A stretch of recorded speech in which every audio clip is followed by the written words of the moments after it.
allo stand della Porta Fucsia, associazione culturale, associazione sportiva che propone in realtà un'offerta molto variegata di corsi di diverso tipo, sportivi, culturali, fotografia. Quindi lascio a voi spiegarci esattamente che cosa fate e come incuriosire nuovi utenti che possono venirvi a trovare.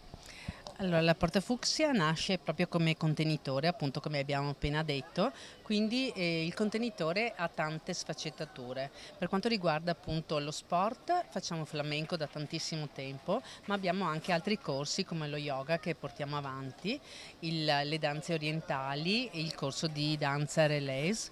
E quindi abbiamo queste particolarità che vengono collegate poi all'olistico o anche a corsi a mindfulness, ma anche a corsi poi del fare, quindi legati a quello che può essere l'arte in tutte le sue essenziali, sì, che possono essere appunto arte del legno, arte mosaico, pittorica, quindi diciamo che siamo aperti, siamo molto aperti, poi la musica che adesso porteremo anche con il violoncello, quindi c'è un ulteriore, e poi è un abbraccio il violoncello, abbiamo scoperto che c'è questo abbraccio dello strumento che è anche proprio diventa quasi uno sport, perché comunque c'è un movimento che diventa lieve o bello tosto a seconda di quello che sarà la musica, quindi vedremo la prossima musica e vedremo il prossimo.